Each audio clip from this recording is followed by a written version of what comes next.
back to the O Hockey Show. Now today, you already know this because you read the title and thumbnail. I'm talking about the New York Rangers. That's right, and who their best player is. So, we got to start out with this conversation, of course, with Artemi Panarin, the Russian Dynamo. That's a cool one. That's a cool name. 22 goals, 74 assists, 96 points. His career best season so far.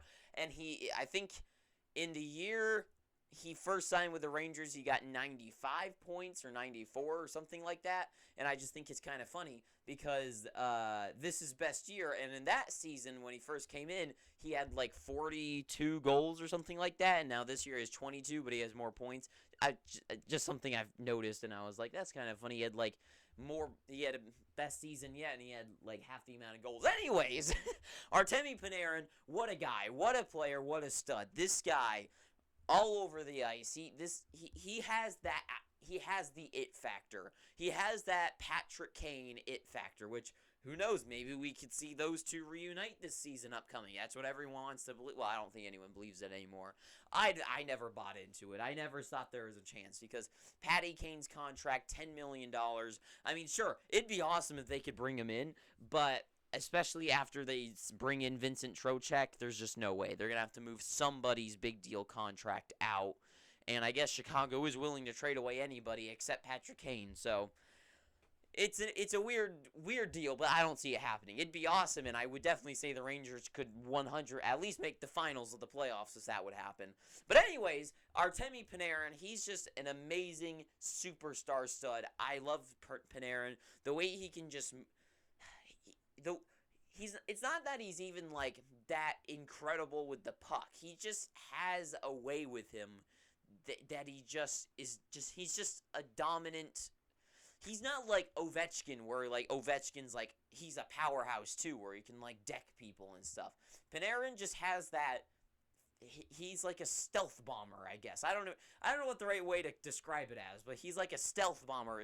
Not that he's like under the radar, but he just kind of he just gets the job done. I guess that's all I can say. He gets the job done. And speaking, guys, that gets the job done, Mika Zibanejad. Actually, I should have saved that for another guy, but whatever. 29 goals, 52 assists, 81 points. Now, Mika Zibanejad has been a guy that started in Ottawa and he was a name there. But then he moves to the Rangers, and ever since then, he's kind of had a good fit there. And especially in these last few years, he's broken out into the true talent we know he can be. He had that 5-goal game, not last season, it was the year before, I think, right? Yeah, no. Or was it right during the pandemic when it hit? I kind of forget. But we know Zibanejad. He is really finessey with the puck. I mean, so is Panarin. But Mika Zibanejad, the way he just sometimes moves with the puck is just incredible.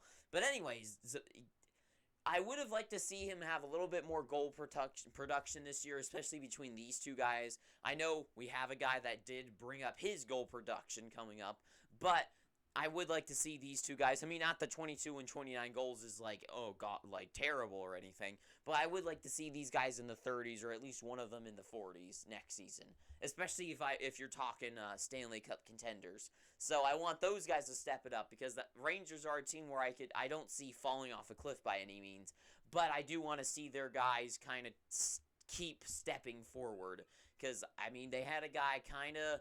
Well, okay, we'll get to him. Moving on to Adam Fox. Now, Adam Fox, I don't know if I want to say he's underrated, but I definitely think people don't give him enough credit. All the credit goes to Cale Makar and guys like Quinn Hughes, guys like Adam Fox, just get left in the dust and don't even get mentioned. The Adam Fox is just as good. Okay, not just as good, but if Cale Makar is a 10, Adam Fox is a 9. He is so incredible at everything he does. 11 goals, 63 points, and 74 points for this guy. I mean, if you want, like, just say, like, you swap places. If you move Adam Fox to the Avalanche, you put Cale Makar on the Rangers. I mean, do you see them both, like, getting, like, the same points? Like, I could easily see you move Cale Makar to the Rangers. He would get 74 points. Move Adam Fox to the Avalanche. I could see him getting to 86 points. So I see these two. I don't want to say they're equals, but I would say that Adam Fox doesn't get enough credit, enough treatment that Cale Makar does. I think he definitely deserves more mention to be one of the best guys, best defensemen, especially in the league. I feel like, especially in like Quinn Hughes and Cale Makar's rookie seasons and Adam Fox's, everyone would not stop swooning over Cale Makar. But I don't know if you know this, but the Adam Fox had more points or was it Quinn Hughes? It's one of the two. I always mix up those two stats. But regardless, Adam Fox does not get the credit that he deserves. He's amazing. I truly believe that he will have just as much of an impact in the league as Cale Makar will. Okay, maybe just a little. Like I said, if Cale's a 10, Adam Fox is a 9.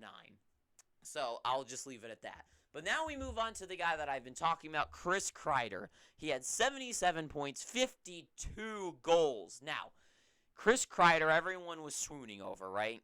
And it's not that I don't like Chris Kreider, but I just 100% believe that this is going to be one of those, what was his name on the Sharks? The Jonathan Chichu.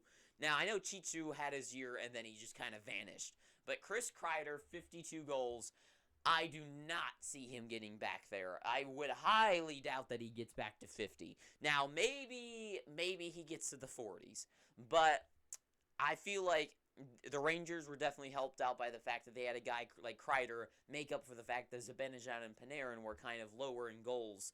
Kreider, those 52 extra goals, I think he's generally like a 20 to 30 goal scorer.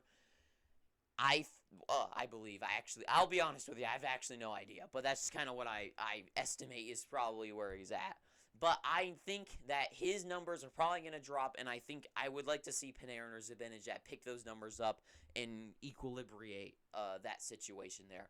But Chris Kreider is a great guy. He's one of those like nonstop, always action forward, aggressive forwards that always just pushing and pushing and pushing like a Connor Garland. And, I mean, he gets deserved this year with 52 goals, but can he keep it up into next season and make a real claim for himself? I don't know. But then we move on to the guy that everyone couldn't, that there's such a debate about, Igor Shesterkin. Is he the best goaltender in the league? I do not think so. I do not think so. Like I always say, I don't put a lot of credit into one good season. And I know one good season could be a catalyst for more than one more good season. More good seasons. Whew. I've had a rough morning. I think Igor Shesterkin is a good goalie. No doubt about that. But is he going to be the best one going forward? I don't think so. Now, will he be in contention to maybe be, especially if, like, Vasilevsky starts to fall off? I would say he's up there. I would say he's definitely in the top 5.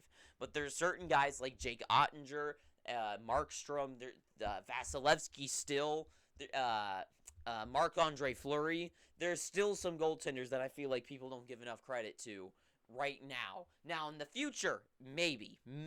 But right now, I still would say, like, Game 7, who do you pick out of the entire league to put in net? I would not pick Shesterkin. So, that's all I got to say about Igor Shesterkin. He's good, but is he the best? I don't know. Now I put 2 here, Lafreniere and Capo Caco, the 2 young guys. These 2 guys were supposed to be the faces of the future of this team, especially, and which is crazy because this team could easily be a huge dynasty for the next, 5 years with their good guys now, Panarin, Zibanejad, Kreider, and then move on with Lafreniere, Capo, Caco, and who knows, Sammy Blais. Maybe not at this point, but you get it. These 2 guys have been underwhelming, to say the least. I know Lafreniere just had his first season. 31 points isn't the worst, and we know guys like Connor McDavid, 50 points one year and then shot up to 108 the next season, right? Sure, Lafreniere could do something like that next year. He gets to 60 points. He doubles what he did last year.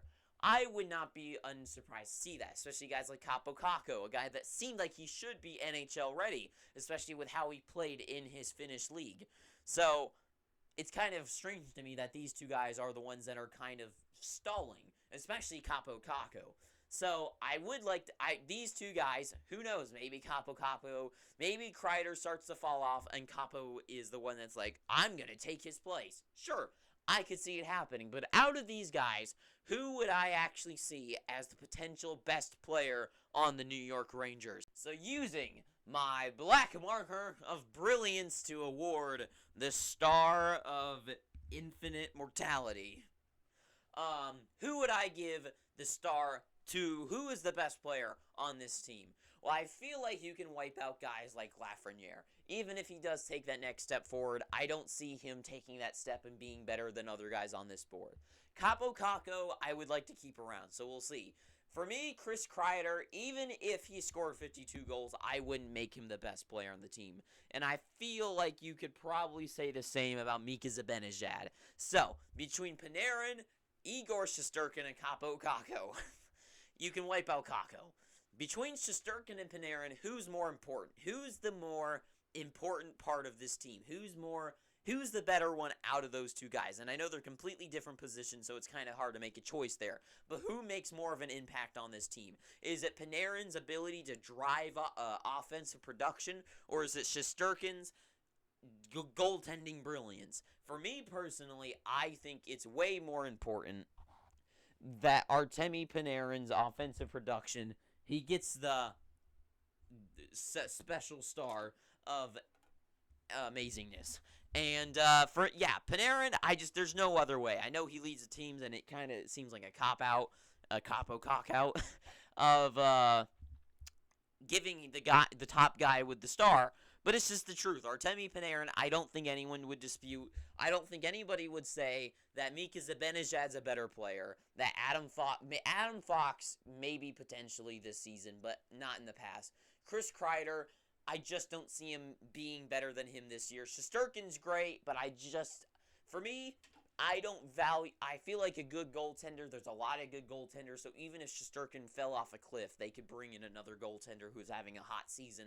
Say, like the guy they traded away, Georgiev, they could bring him up, and then he could be his replacement. So it's just kind of an interesting, I don't know if, not tail of the tape, but I think Panarin has to be their best player. But that's all I have to say about the New York Rangers. If you like this video, please pick up your free subscription by hitting that red subscribe button.